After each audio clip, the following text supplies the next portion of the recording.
All right, welcome everybody. Thank you for joining us for the third webisode of the Life After Merced webinar series. Tonight we'll be discussing the topic of Diverge, taking a path of your own. Tonight we have two of our three planned speakers. Blaine, unfortunately, is on the road to her destination for Thanksgiving, so hopefully she'll be able to pop in a little later. If not, unfortunately, we'll miss her for this time. Hopefully she can share some resources later tonight, though, because she had a lot of really interesting experiences, primarily revolved around volunteer work and government aid and paying back student loan. First up, we have Jan Michael De La Cruz, also commonly known as J. Mike. He didn't graduate from Merced, but he was of the class of 2009. He's gone to a couple of different schools. I'll let him go more into detail about that, but he was a biological sciences major while he was at UC Merced. He was also the founding president of PAA, and right now he's in his first year of his Doctor of Audiology degree at University of the Pacific. And our other speaker for tonight is Rachel Johnson. She was a class of 2012. She ended up majoring in cognitive science and literature. She'll go into detail about her paths of switching majors. And she was also chief of staff for PAA in the 2009-2010 year. And right now she is a marketing specialist for the Uncle Credit Union, UNCLE. And she's also getting a marketing certificate at the UCSC extension. So big welcome to both of our speakers. And basically the format for tonight is going to be a little bit different because we're talking primarily about individual experiences that kind of diverge from the conventional paths of, graduating, like going to school, getting your degree, the same all 4 years, then right after that jumping into a career within your studies. A lot of people kind of assume that that's the path that they're going to take, but a lot of people don't end up doing that. So we're going to jump into each individual stories one at a time. I'll follow up with some other questions, and then of course for all of you watching online, please do submit questions via the Q&A app, and hopefully by the end of the webisode we can address your questions. So I will go ahead and jump right in. We'll have J. Mike share his story first. J. Mike, take the floor. Hello. Okay, so I guess I'll start in high school. I envisioned myself as going into the health field. It was mostly because Filipino parents want you to do really well and make lots of money, and but this was a little bit conflicting for me because in high school I was super into music. So I did choir and band all 4 years, and I was like really into that. But after being convinced by my parents, I decided to go to Merced and pursue my biosciences degree, and it went pretty interesting. I ended up not finishing in this program. It was due to a lot of reasons. Like, I wasn't motivated. It was a new environment for me. Just having a ton of responsibility was really I wasn't ready for it. So so I kind of lost sight of my end goal.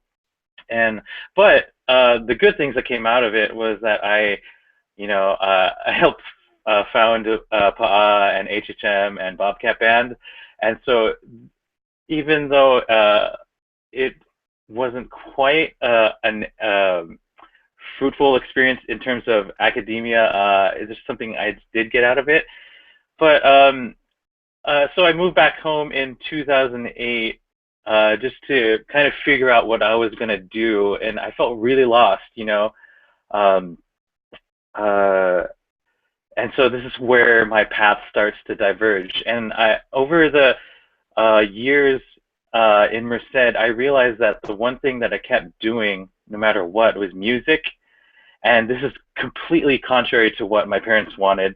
but I was lucky enough that they started opening up to the idea because like I was really good at it and it was truly my passion, and so they kind of just let me do it. So I was like, okay, I'm just gonna get a job for now and see what's up with this music thing. So I got a job doing marketing for a company in Foster City, and meanwhile I was posting a bunch of videos and stuff on YouTube, just trying to get my feet wet in the YouTube scene. And so after a while, I kind of was gaining some steam. I was networking a lot with all the shows that I was playing, and I even did play a show here at Merced, which is really fun. I think that was in 2009. And so I was getting some momentum in the musical career, and I thought that was great. And so, see what happened.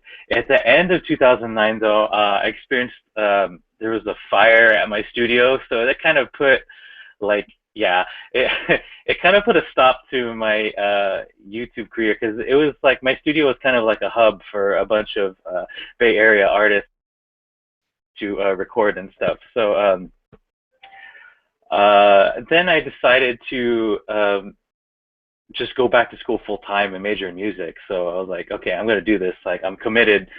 So ended up transferring to UOP. I majored in music, and like it was so fulfilling. And I actually ended up changing my major within music. I started off as a vocal performance major, which is basically opera singing, which is fine. I love performing, but I honestly didn't see myself using that as sustaining myself. So I changed my major to just Bachelor of Arts in Music, and that allowed me to pursue all of my passions within music. So I had the option to go into higher education, just a music education degree, or I was considering music therapy, using music as a healing tool.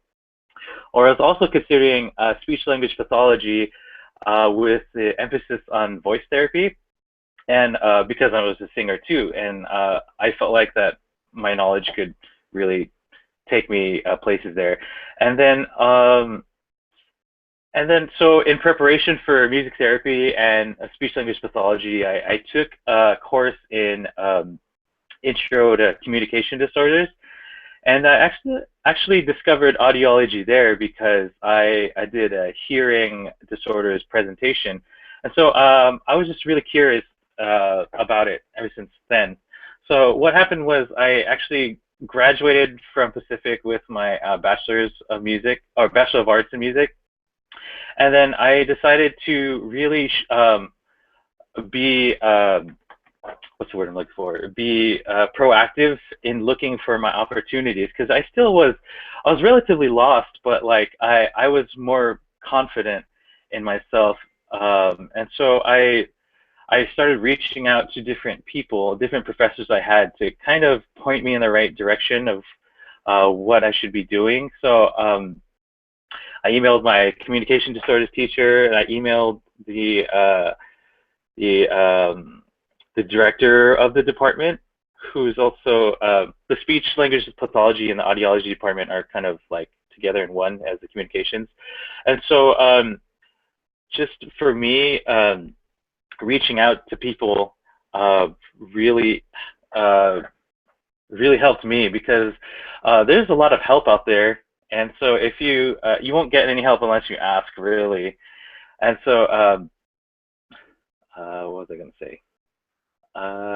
Yeah, so from there, after graduating from Pacific, I ended up shadowing a couple of music therapists. I shadowed some speech language pathologists while I was at Pacific, but mostly I spent that summer and fall of 2012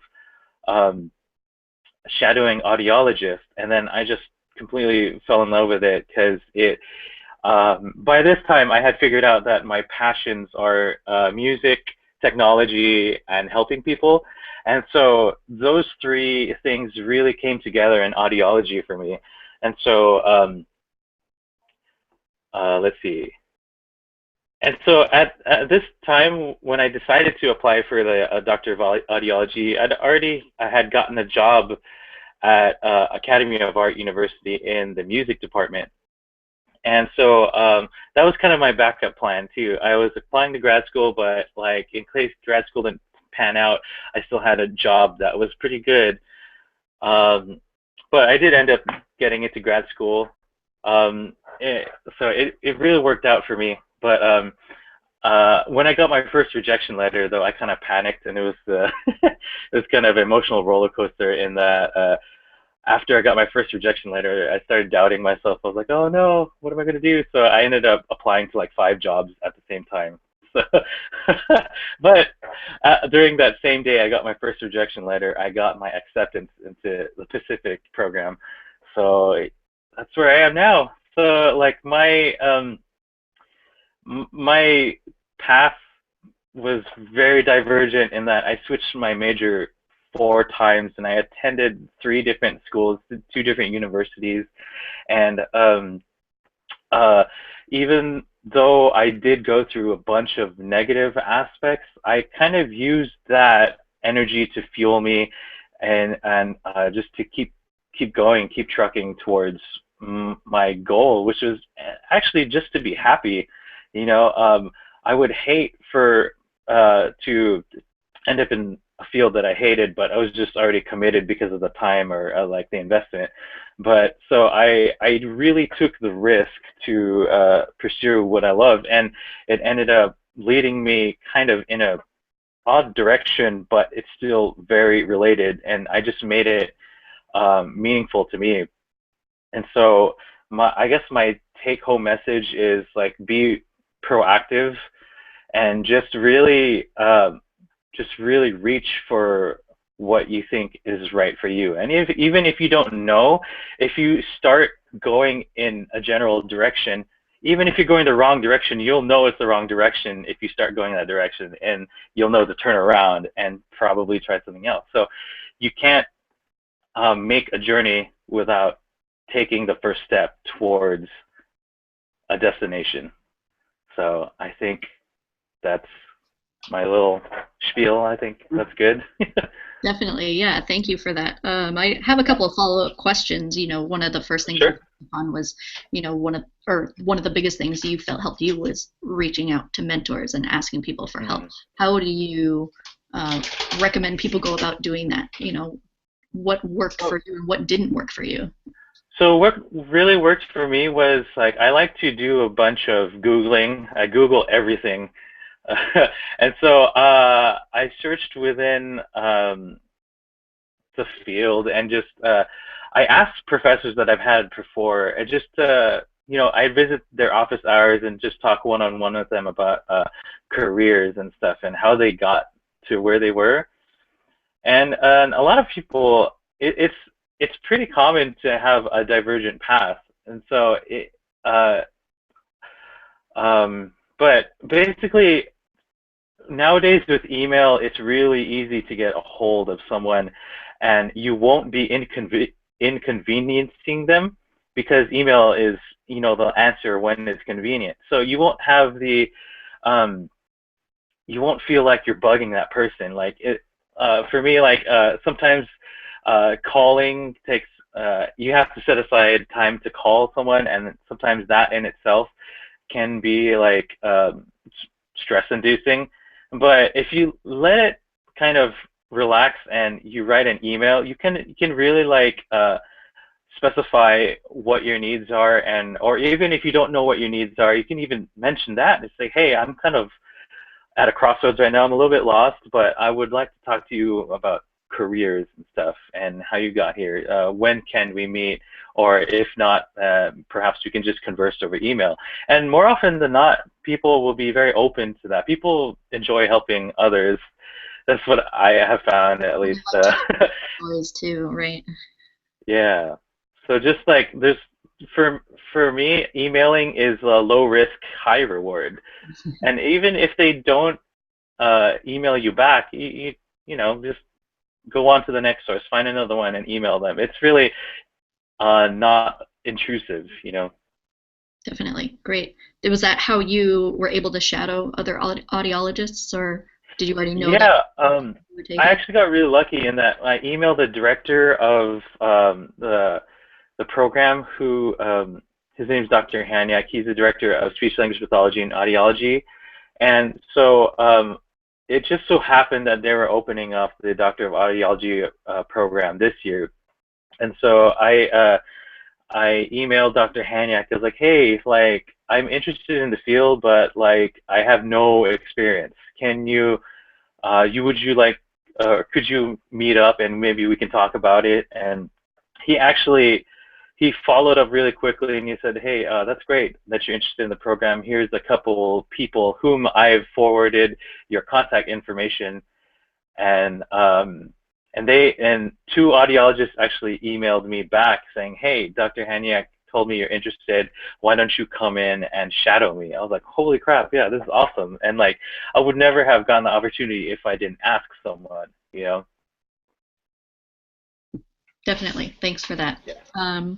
All right, let's move on to Rachel. How about you tell a little bit about your story?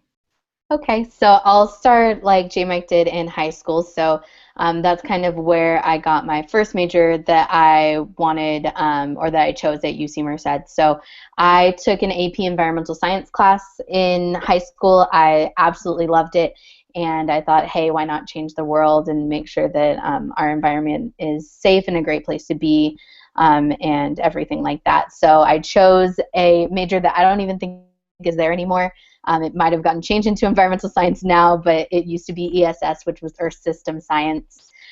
So like a lot of the bio majors, I started out in Bio 1, Chem 1, all of those classes. And I started not wanting to study, that I was, taking naps, watching movies, going to dance practice, helping start up PA Modern, like instead of going to class or doing my homework and my assignments and really getting into it. And it wasn't until I think maybe one of my electives, which was a children's literature class that was taught by, I believe, his name is Manuel Rodriguez. He just was such a great professor, and it was something that I don't even know how to explain it. I guess it's probably just like when you find your subject or you find your niche and you're just like, oh my gosh, this is it. That's how I felt in that literature class. And that's when the light bulb kind of came on and was like, okay, I should really think about doing this as a major, because I remember sitting down in office hours and having a conversation with him, and he was like, what are you majoring in? Like, you're really good at this. Like, you should be doing this. And that kind of sparked kind of my whole idea of changing my major. But I didn't want all of the science classes that I had taken for already like a year and a half to just go to waste. So I was trying to find another major that would kind of suit those classes, and that's when I found cognitive science. So I took the BS track, so that was using my biomod chem classes and some of my CSE classes that I had already taken to kind of use those in there, which was a really nice package. Even though I didn't really know what I wanted to do with those two majors, that's kind of where I started with that. As far as a career path developing for me, I knew I didn't want to teach, which is usually what you do with a literature major, that you either teach at, kind of any level that you want. It's kind of a base degree before you go get a teaching credential. But I knew that that wasn't really where I wanted to be. So then I started exploring other options, just like J Mike was saying, Googling things. My mom is an academic counselor at a high school, so she has so many resources as far as, kind of looking and trying to figure out where you want your career path to go. So I'm so fortunate that I had her kind of in my corner helping me out, trying to decide on things. I believe in my junior year, I took an upper division professional writing course. We did a lot of, we did proposal writing, we did a little bit of everything. We did some theater reviews, but what I really ended up liking was journalism. That just kind of writing those hard news stories or, sports stories. That was kind of a fun little unit that we did, was writing a sports story for radio, and that was something that I just like the literature class, it just kind of lit a fire in me, and I was really passionate about that. So there's no university in the UC system that has a journalism major, and I knew it was too late to switch schools at that point, so I just kind of did a few other things on my path to kind of prepare myself for journalism. I did a UC Sacramento Center internship in journalism. That was really fun.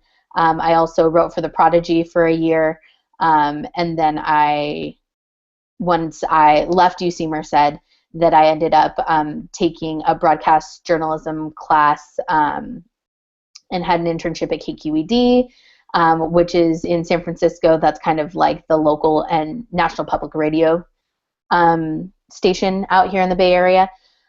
So I was kind of doing those things to prepare myself. Once I graduated, I was also kind of realizing that where I wanted to go was print, and as we all know, print is kind of a dying medium. So I kind of had to get behind the idea that I was okay with that a lot of stuff was going to go digital, and which I welcome digital with open arms because we've all grown up with it. So, but at the same time, it was something that I didn't really know where I was going to go, because with journalism, just like anything else, you have to network people. Resumes and cover letters and job applications, but I wasn't really getting any response from any newspapers. I was doing Reno, I was doing Tahoe, I was doing Seattle. I had so many different applications out there, and I think the one thing that was missing that other people would have been that journalism degree, and I started kind of realizing that, and I decided to go away from that path. But at that time, when I had decided to let go of journalism as a career path, that I wasn't sure where I needed to go or what I was going to do.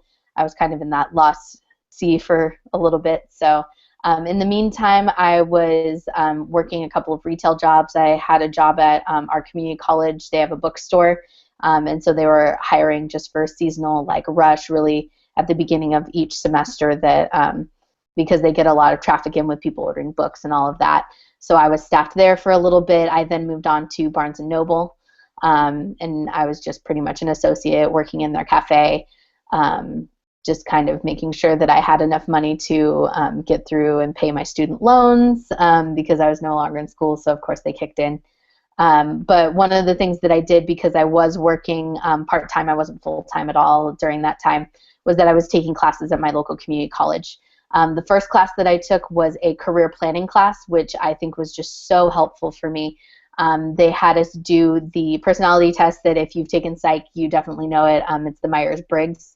So it gives you kind of those four letters that are your personality type, and so that can help you figure out what type of people you like to work with, who you are, what your personality is going to fit into as far as a job is concerned, how you can best use the skills and the personality that you have to kind of shine when you're talking about things in your job interview,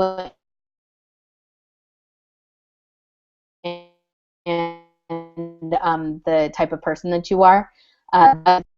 Inventory, so that kind of matches up your skills with it matches up your skills that you have right now and your personality with fields and jobs, and it can kind of give you recommendations, so that if you don't know where you are at all on any spectrum, that it can kind of point you in a direction, so you know where you want to focus your research as far as a career path is concerned. Rachel, yes. The name of the second resource you mentioned, you kind of cut out when you were talking. Oh, sorry. Strong Interest Inventory. Yeah. Awesome.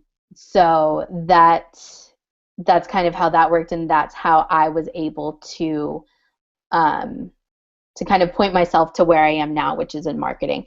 And once the third thing in that career planning class that really helped me was that there was a project that we had to pick a specific career that we wanted to go into and then find somebody to do an informational interview with. And I felt that informational interviews were so important and are so important, because you get to sit there and ask somebody anything you want. It could be if you're worried about money, ask them about their salary and how they moved up.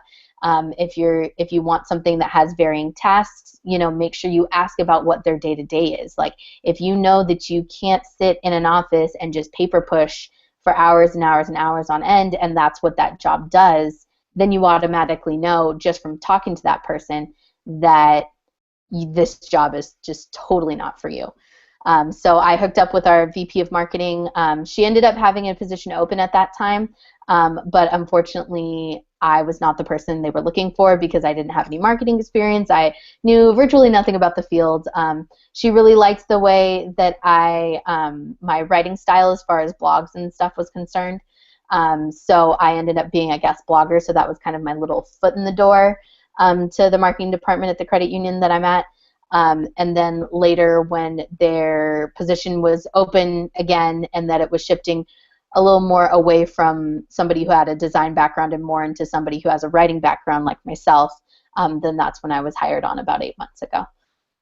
So I think it's a great place for me to be. I'm working on things I really want to work on, like our social media. I'm still writing blogs for them. I'm writing copy for the flyers, and it's so much more rewarding than where I was at the credit union before, which was in the contact center.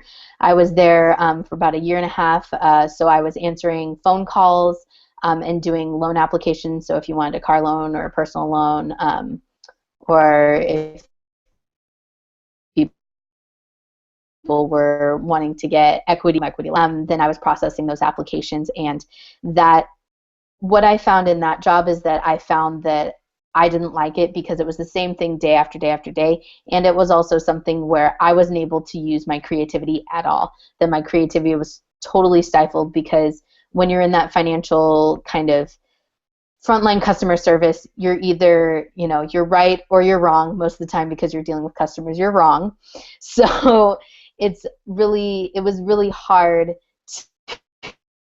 to and white space, that because I'm a writer and because I'm a dancer and I really like to be in that creative space, that the gray is really where I like to be able to create those things. And it's really cool to see, stuff that I've worked on out in the public, like that's what, our members are seeing. That's what people in the public are seeing is something that I've created, which I think is just really, really cool. Great, thanks. And a couple of follow-up questions for you. Do you feel like, you had mentioned that you had encouragement from, I think it was your professor, or one of your professors. Yes. Like he mentioned that you were really good at writing, and that's kind of what helped lead you, I guess, start you down that path. Would you say that was kind of an aha moment for you, and that getting feedback from somebody else helped you decide? Definitely, because I think at that point, and that actually kind of happened also in the professional writing course with the journalism aspect, is it was something that both of those professors at UC Merced, kind of, that was an aha moment for me, because I think it was something that when I was in high school and middle school, like, I absolutely hated writing. I hated it. I loved to read, but I hated writing. So it was something that I think I just didn't have good instruction, or maybe just not that much encouragement. But I think that that professors, especially somewhere at UC Merced where we all care about each other, I think it's really important to have those conversations with your professors just about, like, what kind of work you're doing, how you're doing it, if you need to improve, because they'll let you know that you're good at what you do. And I think that that's something important, because we don't always see in ourselves what we're really, really good at. Like, because in those two cases, I was just going through and I was just doing assignments. Yes, I knew I was enjoying what I was doing, but I didn't know how it looked kind of from the outside looking in. So instead of it just being kind of like just a task that I was running through, that then it became something that I enjoyed doing, if that makes sense. Definitely. Yeah, I have had feedback in my life where people are like, "Oh, you're really good at that," and I'm just like, "I was just doing what you told me to do," or I was just, I was just going through the motions, and you don't realize that there are certain strengths that you have that not a lot of other people have, and so sometimes it does help when other people can point that out for you. Definitely. Exactly. You had mentioned informational interviews, and I think it kind of ties into what J. Mike was saying about, just reaching out and asking for help. Have you had a lot of informational interviews, or was it mainly with the VP of marketing?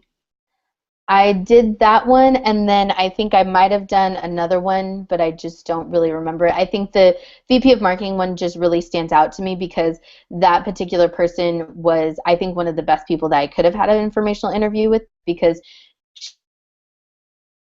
she had been in forever. So pretty much she could tell me what it was like And I mean, it was just interesting to hear these stories, is that she was doing marketing when all they did was mailers, because there was no internet, there was no email, there was no social media to push it out on. So it's just such a different world to think, that it was, she was in marketing back when, telephones were still like oh, hold on, let me connect you. Like, it was that, that type of an environment, which is just really interesting to think about, because we don't even think, oh, like, there's a cell phone, somebody could just get me without being connected to an actual, as far as a phone call is concerned. So it's just something that I think her stories really helped me see not just kind of where the field has come from when she started to now, but I think it was also interesting to kind of pick her brain to see where the field was going to go from now until where I see myself going in a career.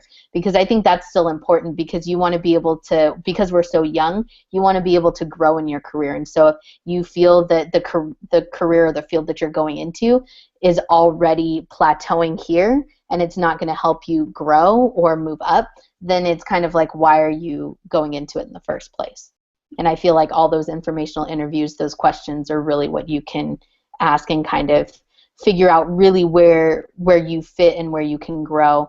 And I feel like it's like just a little bit of a step down from an internship, because I feel like you can get such a clear and good picture from an informational interview than you can from just like a job description or just reading articles. Definitely. Yeah. And one thing to add about informational interviews is they can be really good ways, especially if you don't actually directly know the person who you're having an informational interview with, they can be really good ways to practice interviewing without feeling the pressure of having to sell yourself.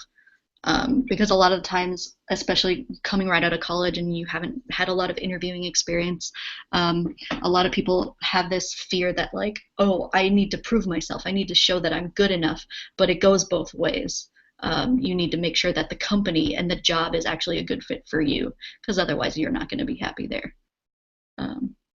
Yeah, and I think another thing I'll say about the informational interview, because I felt comfortable about doing this at that time, was that because that's starting a networking relationship as well. So it's something where I definitely had her at that time look at my resume and look at some of my writing samples. And that's kind of how we started the conversation about being a guest blogger on the credit union's blog when I wasn't in the marketing department, was because she liked my writing style. But that was because I asked her, hey, I'm really, really interested in this field. I really kind of want to go for it. But if you see any holes in what I've already done or what my next step should be, that you can ask that of them, because they understand that you're looking to get into the field. You're not necessarily asking them for a job at that point, but it is definitely like they can look at your stuff as long as they're open to that. But if you've already gotten a yes, I'm going to have this informational interview for you, the probability that if you said, hey, can you look at my resume and see if you see any holes? Hey, can you look at, my writing? Hey, can you look at this proposal? Do you see anything that I could do better with this? That I think people, if they're already willing to help by getting that informational interview, that face-to-face time, that I think they'll be more amenable to looking at your work to see where they could help you or help you improve. Definitely. I wholeheartedly agree with that. I will also say, though, that you'll read a lot of advice online that kind of tells you that, yeah, it's okay to do that, but also read the body language and the signals from the other person you're meeting with, because sometimes for them, they may not have the time to go that extra step. So if they're like giving you signals that, oh, I can't do that right now, sorry, or maybe I'll pass you on to somebody else, don't push it. Yeah, no, definitely. Great points. Yeah, and awesome touching upon the networking aspect as well. I feel like we touched upon it, with J Mike and you, but actually mentioning it, that yes, this is a type of networking, really hits it home. Okay, so now I'm gonna jump into questions and hear, both Rachel and J Mike jump in wherever you feel like you want to pitch in, and JJ, if you want to either ask a question or answer a question, you're more than welcome to.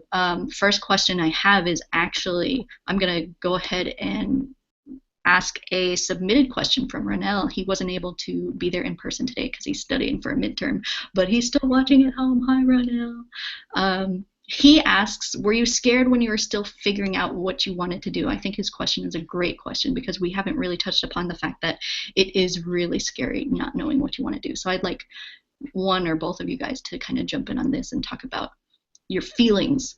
Yeah, I can tell you wholeheartedly, yes, I was pretty much freaking out.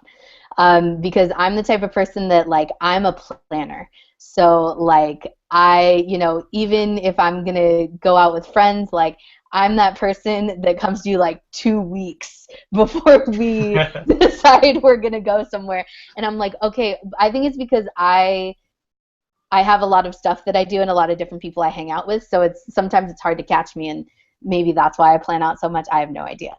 But, it's something that, like, I like planning out things like that. So not knowing or just kind of, like, saying ESS isn't for me, I definitely freaked out. Like, I was like, what am I going to do? Like, what am I going to do for a job? I thought I was going to go into environmental science. I was going to change the world. I was going to do, like, X, Y, and Z.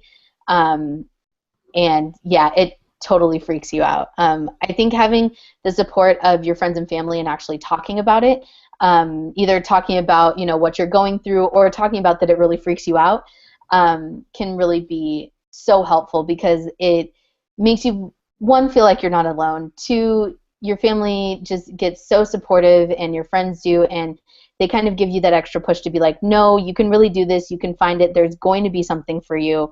And so I think also just knowing and believing in yourself that you do have what it takes to get there, and that I think the other really important takeaway is that you're alone or scared. So, yeah. Definitely. J. Mike, you want to jump in on this too? Yeah, and being scared of the future is completely natural. It's like if we weren't human, then we probably wouldn't be scared. But it's like, knowing not what's going to happen is really scary. But it can be an adventure too. It's like I think it's about perspective and how you view it. And so if you just put yourself in a position where you can kind of where am I going with this? Follow through and succeed. Like it'll work out. Just like for me, always having a plan B and C like always worked out. And I think I was just lucky enough that all my plan A's have been.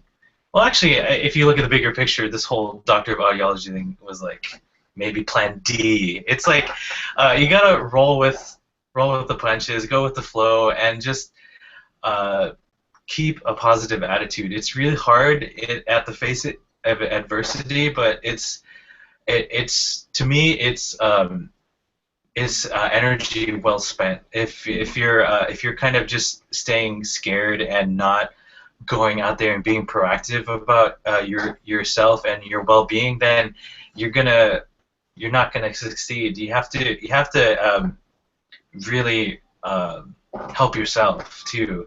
And in addition to asking for help from other people, but to ask for help is you're already taking the next step for yourself, and so just taking that step forward is very useful. Definitely. That actually goes really nicely into one of my prepared questions, which was even in challenging moments where you are really scared or you do feel like you have no direction, or you just figured out, like Rachel, you said, I just figured out ESS is not for me. What now? How have you guys stayed motivated in those darker, more questionable moments? Either one of you jump in. Well, for me, I stayed motivated by always having a hobby to take a break from the things that's stressing me out. And so it just, for most of the time for me, that was music. But like, if it was music that was stressing me out, then I was like, okay, let me just take a break from that and, actually go see a friend that you haven't seen in a while, or talk to your parents, or like go out and play some basketball or football. It's like, for me, it's the most discouraging when you're kind of alone in your thoughts. Then you kind of like a snowball effect of negativity sometimes. So it's like you gotta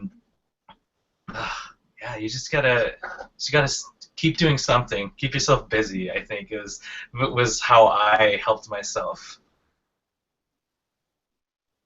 And I think for me, it was more, I am just personally a problem solver. So it's like if a problem presents itself, like I really can't stop figuring it out or trying to figure it out until it's done. So I think that it's partly, I think, my passion for knowledge and kind of just making sure that I'm getting to that next step. But I mean, I am just so close with my mom, and so I think that that's just knowing that she's always there, knowing that she's always been really supportive of whatever I wanted to do, and kind of knowing that that support was always there no matter what was just such a nice thing to have, kind of that safety net, I think, to fall back on. So just trusting and knowing that that was there. And then just through our talks, it was just really more like, what are you passionate about? Like, what do you really want to do? Like, what do you feel like you want to do? And those were kind of the things that were driving it, like kind of trying to make the hobby or make whatever made me happy kind of into the job. And so just researching and wanting to know like what that was kind of the driving force for me. Great, thanks. Speaking of reaching out to other people, what other types of resources have helped you guys find your paths? I know, Rachel, you kind of touched upon the personality tests, the Myers-Briggs personality test, and the strong interest inventory. I don't know if you want to go into where people can find those types of resources if they're interested. Sure. If you guys are interested, you can find them online if you want, but usually you have to pay for them. So what I would suggest is go to the Career Services Center at UC Merced. I know that you can take them through that. Like I said, I know some site classes have you take them. So I remember that's, I think, one of the first ways that I found that personality test. So it does take a little bit of time, but I really think it's worthwhile to do it. Because it asks you some in-depth questions, and it really makes you kind of think about situations and what you would do in certain situations and how you think. So I think it's definitely worthwhile to look out for those. You can also find books like self-help books that are at the library or Barnes & Noble or wherever you want to get your books. So I would suggest the library because then you don't really have to pay for them, that you can just kind of rent them for a while and read them and then take them back. But that's what I would kind of go look for and search for if you're interested in figuring out kind of those steps. Even on the line of books, that if you want to see like what career is right for me, or those are kind of some of the titles that you can look for when you're looking for those books. Great. Do you have any resources or any other suggestions of? For me personally, like, there's a ton of stuff on YouTube, and if you search for like a day in the life of blank, a day in the life of an audiologist or a music therapist, a speech language pathologist, for me, like, I did watch a ton of those videos, and like the whole day to watch.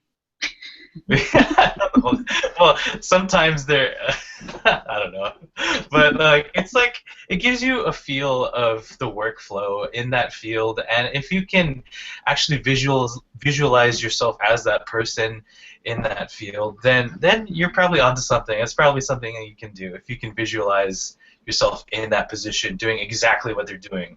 And so for me, I didn't read any books or anything, but I did a ton of Googling, a ton of YouTubing, and I was very vigilant in finding information that would satisfy me about what I needed to know about that field. And so, yeah. Awesome. That's a great resource, because that's probably one of the most easily accessible resources. Yeah, right. And then this is the last prepared question that I have. But as far as for students right now, and even alumni watching who maybe feel lost for themselves, what kinds of questions do you think they should be asking themselves to figure it out? What questions have you guys asked yourselves as you've taken the path to discover what matters most to you? Go ahead, jump in. I think for me, it would be, one would be what makes you happy. Two would be what are you passionate about? I think another one is what do you think you can bring to the table for somebody that doesn't make you feel like you're at work? Because I think that that's how I know that I've found where I'm supposed to be as far as my career in marketing, is that I get up and go to work because I want to go to work. I don't roll out of bed and say, oh my gosh, I have to go to work today. That was me when I was in the contact center, and that's also how I knew that that was completely wrong for me. So when I'm in marketing now, and people, when people ask me, oh, what are you doing now? I am more than happy to tell them anything that they want to know about the field. And when you've reached that point, that's kind of where I think is the happy medium of you're going to be happy in that career, you're going to be happy in that job. So I think it's really about just making sure that you're happy, you're passionate about it, and that it doesn't feel like work for you. Because that is going to make the days go faster. It's going to make you feel more satisfied. I also think maybe that's another question is like, where do you want to grow the most? Like maybe pick a couple of skills and try to figure out what job is going to do that for you. I think another thing is what is inside your comfort zone and what is outside your comfort zone. Because something that's outside of your comfort zone is going to make you grow more, and you might be scared to jump into that. But at the same time, you might find something that you love, but you would have never found it if you didn't jump outside your comfort zone. So I think that those are some really good things to start with. Great points. I'll just tag on to the fact that you kind of mentioned it earlier, but there's no point in being good at something if there's no market for it. Yeah. So that's another question that you should probably ask yourself is, can I make a living off of what I love doing? I know for me, we didn't really touch upon my story very much, but I did spend about a year and a half traveling, and there are definitely ways that I could have turned it into a career, but the way that I did it was definitely not sustainable. Yeah. So there's only so long that you can do certain things before you have to get serious about, what kind of job can I turn this into? Yeah, and also, oh crap, I just lost my train of thought. But anyway, I think what got me to where I was and to decide not to be a performing artist was that I did kind of look into the day in the life of a performing artist, namely an opera singer, and it's like while I love performing and I love music, I love all of that, I hate practicing. Oh my gosh, I hate practicing. It's like the one thing that I dread. But when it comes to the actual performance date, it's super worth it and I love it. But to me, it was something that I couldn't sustain. So it's the one thing I asked myself is, if I were to do this, can I sustain it for the rest of my life? And that was one of the things that was answered to me when I was really looking at the life of a performing artist. And it's like, it's a great life if it's for you, but I ended up discovering it wasn't for me. So it was a big aha moment for me. It was like, yeah, most of those performing artists have to have a second job, like a temp job, to supplement their performing stuff, unless you get signed at the Met, and then that's then you're set. But like for most people, it's just like they'll sing an opera or 2 or 3 in a season, and then like they'll have to work a temp job for 3 months. And I was like, I don't know if that's for me. I want something more stable, and it can be stable, but like it's I wasn't kind of willing to put the work into it. It's like it has to be something that you're more than willing to be able to work towards. Like for me, I also asked myself, what are my 3 passions? And I didn't really discover it until I was applying to audiology programs. I was like, okay, yeah, I really love music, I really love technology, and I really love helping people. And does this job do that for me? It does. And so like the other fields I was looking at, they kind of did fulfill those 3 passions of mine, but like some of them didn't quite get there. Like the SLP voice therapy thing was like, oh yeah, it's helping people and it is kind of music and that I'm helping their instrument, their voice, but to me there wasn't enough technology yet in that.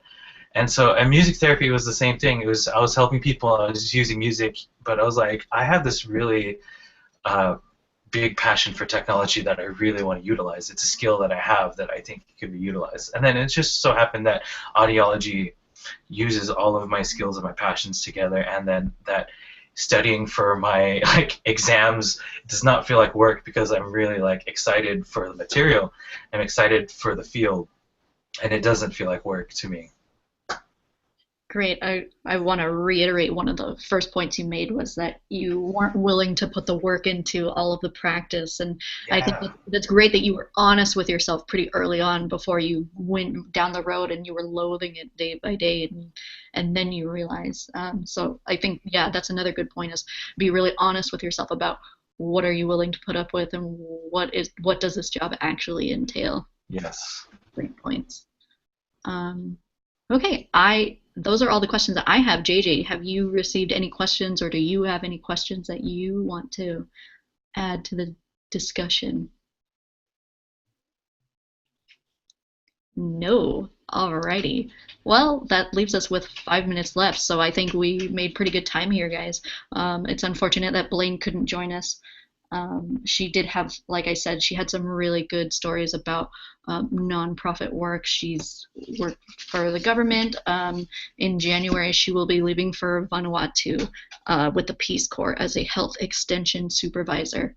If you want to hear more about what she would have been able to share, you can get in contact with us through the event page or through the web page, and we can get you in touch with Blaine, so she can talk a little bit more about her experiences with the government, her experiences with paying back student loan debt, things like that.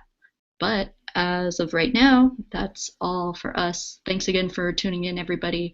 Thanks to both of my speakers, Rachel and J. Mike. This is the last episode of the fall semester, so stay tuned for dates coming up in the spring. But in the meantime, have a happy Thanksgiving, everyone, and of course, a great holiday break. All right. Good night, everybody. Bye. Bye.